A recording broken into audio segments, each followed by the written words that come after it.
Reliability बोलते हैं और उसमें इतना बड़ा मेजर इशू आता है कि 6 मंथ्स के। So hello guys, welcome to my YouTube channel the roaming roads. So आज हम लेके आ गए हैं आपके लिए होंडा की CB350 RS।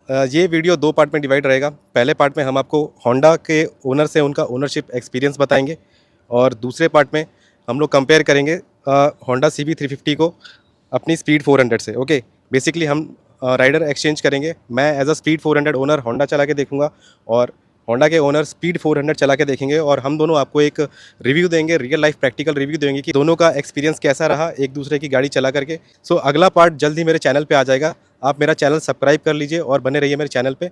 तो स्टार्ट करते हैं ये वाला वीडियो पार्ट 1। होंडा के ओनर मौजूद है हमारे साथ, ओमकार। तो ओमकार को बुलाते हैं, ये उनकी बाइक है। Welcome Omkar to my channel. So Omkar, हमें आपसे इस गाड़ी का ओनरशिप एक्सपीरियंस जानना है। तो पहले हमें बता दीजिए कि ये गाड़ी आपने कहाँ से ली, कितने की पड़ी और क्या रीज़न था ये गाड़ी लेने का। हेलो गाइस, मेरा नाम ओमकार है और 6 मंथ्स हो गए मुझे होंडा CB350 RS बाय करके हुए।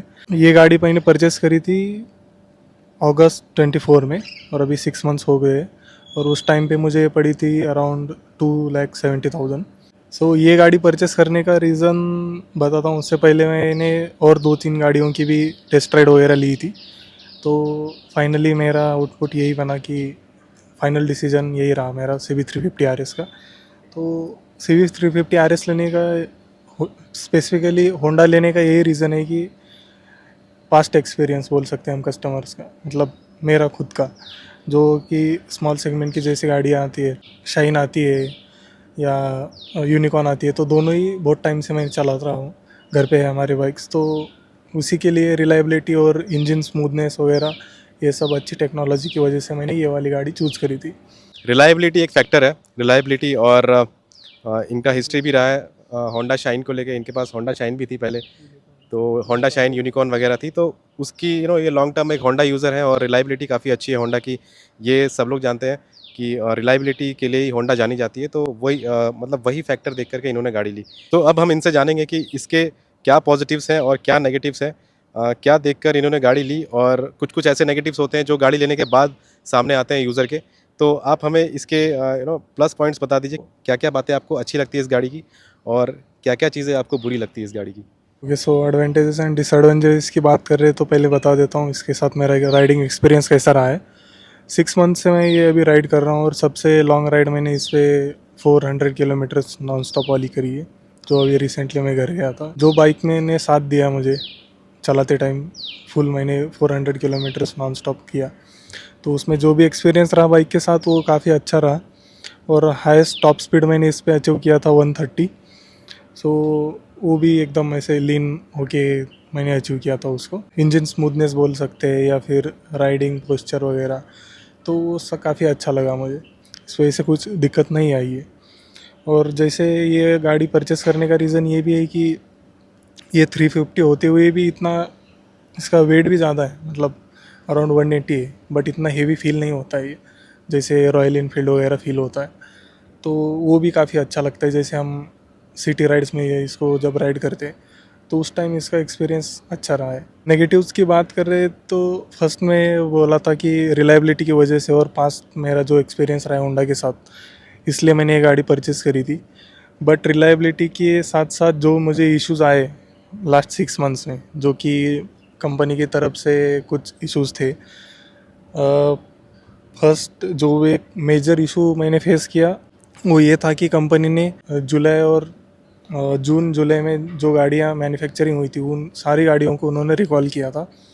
और रिकॉल का रीज़न ये था कि इंजन में जो क्रैंकशाफ्ट का अलाइनमेंट होता है, शायद वो उनसे कुछ गलत हुआ था या समथिंग ऐसा कुछ इशू था।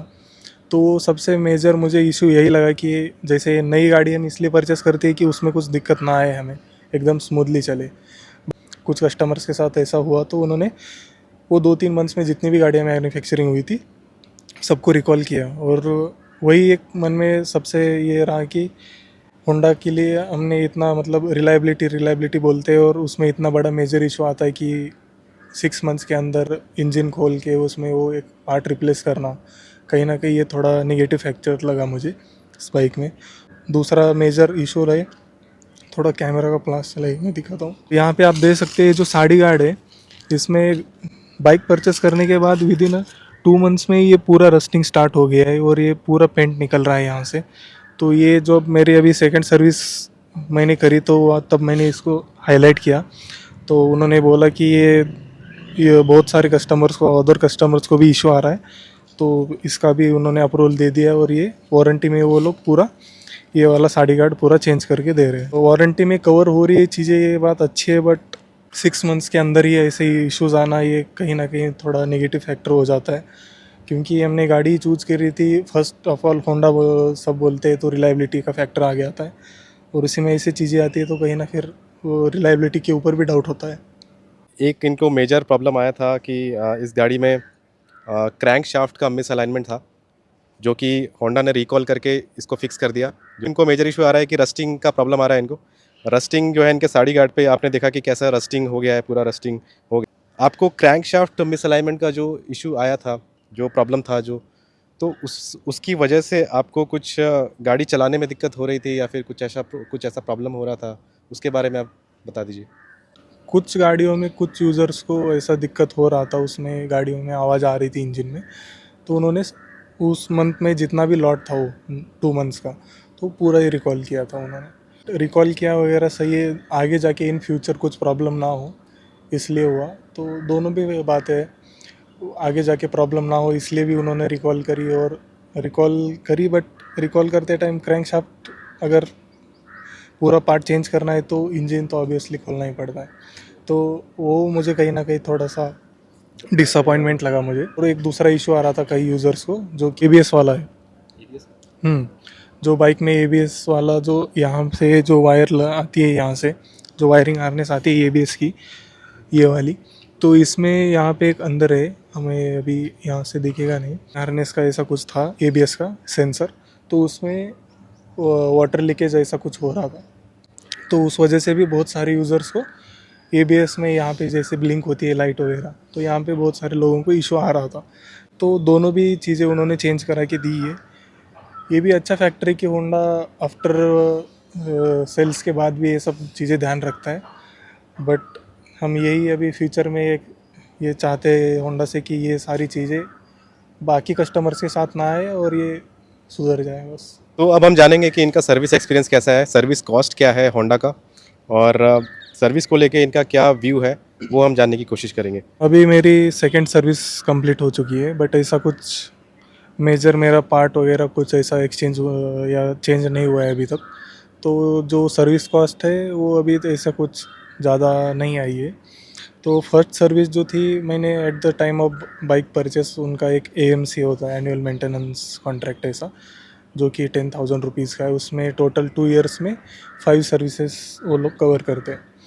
तो उसमें काफ़ी जो हम बाद में स्पेयर पार्ट्स वगैरह डालते हैं तो उस पर ऑफ मिलता है, जो उस पर अलग से लेबर चार्ज लगता है उस पर ऑफ मिलता है, और इंजन ऑयल वगैरह वो फ्री में चेंज हो जाता है, तो ऐसे काफ़ी उसमें बेनिफिट्स है, तो इसलिए मैंने वो वाली परचेस करी थी। तो उसकी वजह से उसके ऊपर जो भी मुझे लगा वो ये वाली सर्विस, सेकंड सर्विस में मुझे 200 या 240 रुपीज़ ही लगा। AMC का जैसे बोला मैंने कि उसमें इंजन ऑयल टोटली फ्री में चेंज होता है, और लेबर चार्जेस जो है उस पर भी ऑफ मिलता है, स्पेयर पार्ट्स है उस पर भी ऑफ मिलता है, पिकअप एंड ड्रॉप्स और जो भी बाकी सारी चीज़ें सर्विस की नॉर्मल, वो सारी फ्री में हो जाती है।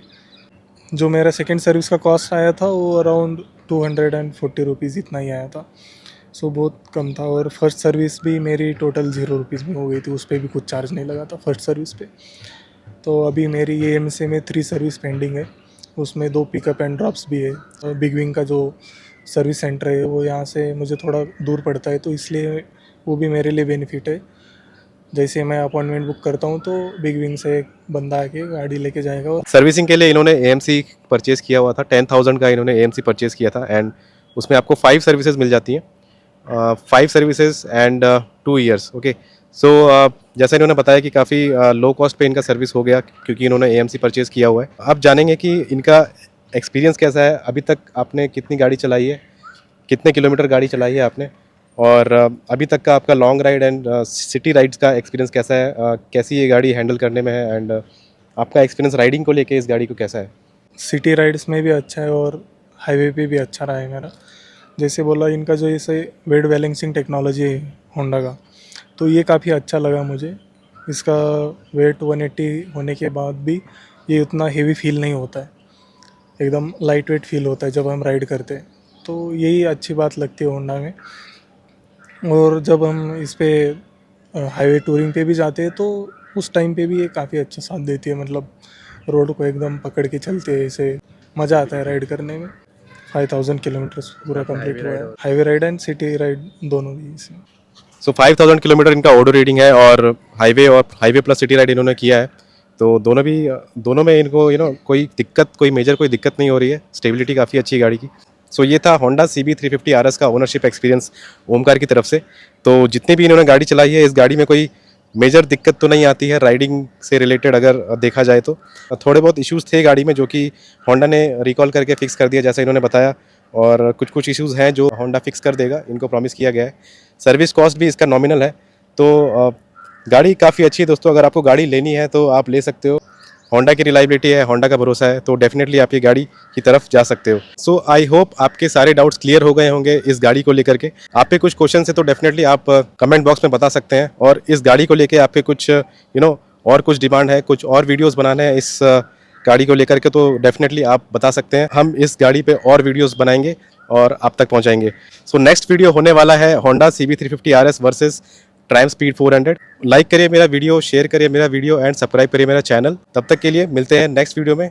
Take care, bye bye and have a safe ride. के ओनर है, ओके यहाँ से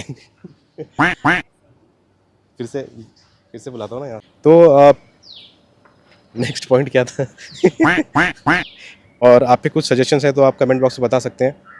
सजेशंस क्या रहेंगे इसके लिए?